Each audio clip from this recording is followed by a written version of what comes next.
Bueno, ya sabemos qué es el tiempo de protrombina. Ahora vamos a conocer qué quiere decir corregir el tiempo de protrombina y cómo hacemos para dosar los factores de la vía extrínseca. El tiempo de protrombina puede ser prolongado cuando tenemos algún defecto de algún factor o de varios factores o la presencia de un inhibidor contra uno o varios factores. Por ejemplo, puede haber una deficiencia entonces congénita, aislada, cual o cuantitativa de los factores que intervienen en el mecanismo extrínseco, es decir, el factor 7, el 10, el 5, el 2 y también el fibrinógeno. Pero recordemos que el tiempo de protrombina no es tan sensible al déficit de fibrinógeno. En realidad, cuando está muy descendido ese fibrinógeno, puede empezar a prolongar el valor del tiempo de protrombina. Algo que siempre lleva a confusión es decir tiempo de trombina prolongado. Cuando decimos prolongado nos referimos al tiempo en segundos. En realidad siempre el tiempo de protrombina uno lo informa, aunque sea un tiempo en porcentaje, para independizarnos de alguna manera del reactivo que estamos usando. Pero cuando yo quiero decir tiempo prolongado, me refiero a que es distinto al valor de referencia, que hay algún defecto y entonces tardó más en coagular. En realidad es un tiempo disminuido en porcentaje.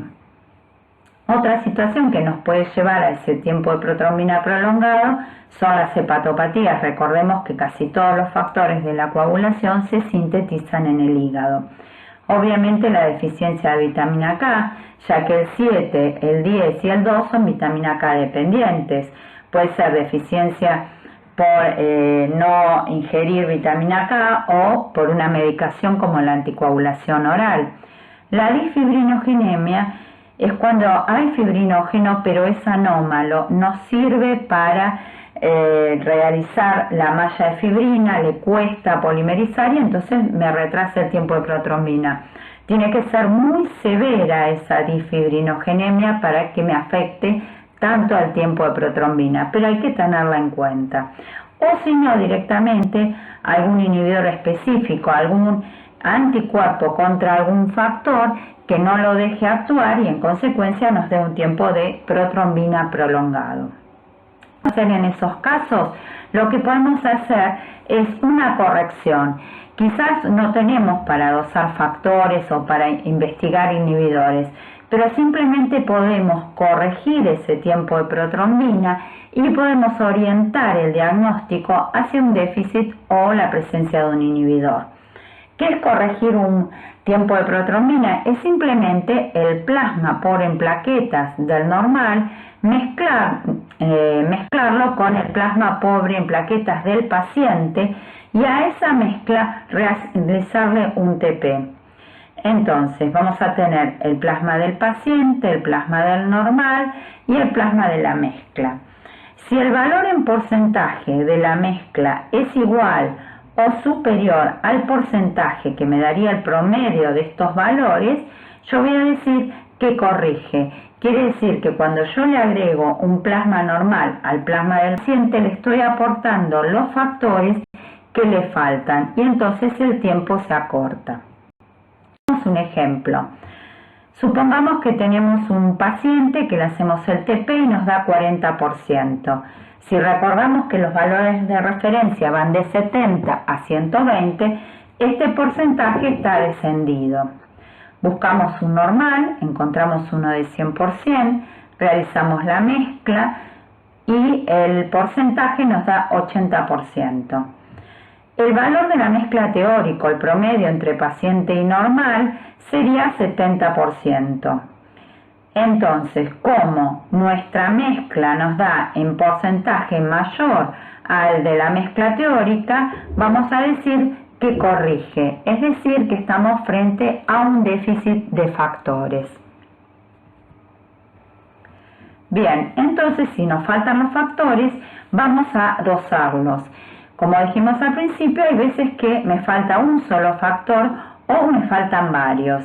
Hay distintos métodos, yo puedo utilizar un método inmunológico, métodos por coagulación o métodos cromogénicos.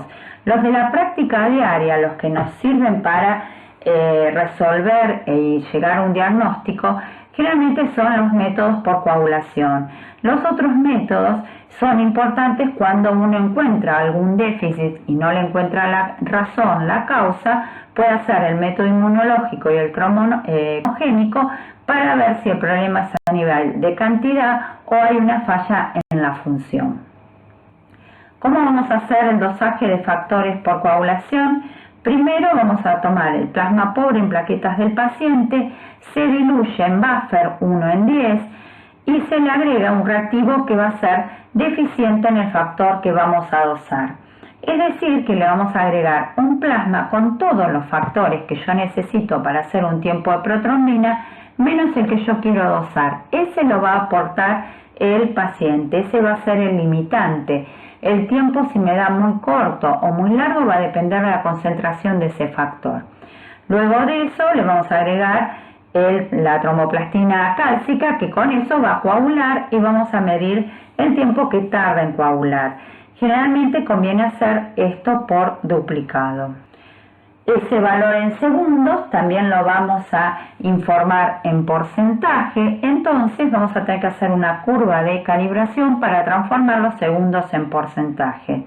Podemos hacer 3 o 4 puntos y ahora el 100%, como la técnica es diluir el plasma en 1:10, el pool o el calibrador vamos a tener que diluirlo 1:10 y esto vamos a ir haciendo distintas diluciones para obtener el 50, el 25 y el 12,5%. Luego vamos a graficar en un papel doble log o hacer el logaritmo del tiempo en función de concentración. Entonces, de esta manera vamos a obtener el valor de la concentración. Si bien cada laboratorio debe sacar sus propios valores, podemos decir que los valores de los factores de la vía extrínseca, los valores de referencia, van aproximadamente entre 70 y 120, parecido al TP. El factor 2 lo podemos hacer con esta técnica, que es la de coagulación en una etapa, método inmunológico, que sería un ELISA, o si no, un método cromogénico. Vamos a aprovechar la capacidad que tiene el factor 2 de ser activado por distintas tromboplastinas, venenos, y vamos a usar un sustrato cromogénico en donde el factor 2 activo, es decir, la trombina, sea capaz de clivarlo y liberar color. Por ejemplo, el veneno hecarín hace un clivaje distinto de la protrombina que la protrombinasa y lo transforma en mesotrombina. Entonces, el plasma del paciente que contiene el factor 2 lo voy a clivar con el hecarín, me va a dar mesotrombina, eso lo vamos a incubar con el sustrato cromogénico y va a liberar color a 405 nanómetros. La ventaja es que, bueno, tiene una buena correlación con el método colorimétrico, la heparina no interfiere, por lo menos hasta una unidad de heparina por mililitro, y también puede activar el hecarín a la protrombina que no tenga el gamma carboxilo. Entonces, si queremos ver cuánto de esa protrombina está gamma carboxilada y cuánto no, por ejemplo en un paciente anticoagulado oral, entonces podemos utilizar los dos métodos. Bueno, después los otros factores es, por ejemplo, el factor 5, también podemos utilizar un reactivo comercial, un plasma envejecido, es un plasma que lo dejamos en el baño a 37 grados con algunas precauciones. Eso lo que va a hacer es disminuir la cantidad de factor 5. El factor 5, como el factor 8 de la otra vía, son lábiles. Entonces, si yo dejo en un baño a 37 un plasma mucho tiempo, esos factores van a decaer. Si no puedo comprar un reactivo comercial, es una buena manera de obtener un factor 5, un reactivo deficiente en factor 5. Normalmente uno en el laboratorio habla de alcanzarme el reactivo de 5 y paradójicamente tiene todo menos el 5. Uno en el lenguaje habitual no dice, por favor, alcánzame el reactivo deficiente factor, alcánzame el factor 5, y todos sabemos qué es lo que tiene ese frasquito. El factor 5 es muy importante porque sus alteraciones, pueden estar asociadas tanto a eventos hemorrágicos o trombóticos, pero es un marcador de función hepática. Si bien todos los factores se sintetizan en el hígado, este factor no es vitamina K dependiente. Entonces, un descenso de factor 5, salvo que sea un problema congénito o un inhibidor, me estaría hablando de un problema hepático. El dosaje de factor 7 también se puede hacer por métodos. El de una etapa también yo puedo obtener de forma homemade el factor, o si no, usar el compuesto. El dosaje de factor 10 también se puede hacer en una etapa o en método de coagulación, pero en vez de usar la tromboplastina, usar el veneno de víbora Russell, que se independiza de la necesidad del factor 7, o si no, un método inmunológico. Bueno, con todos estos datos, con los 2 seminarios y la etapa preanalítica, ahora podemos preparar el taller y afianzar los conocimientos que hemos adquirido.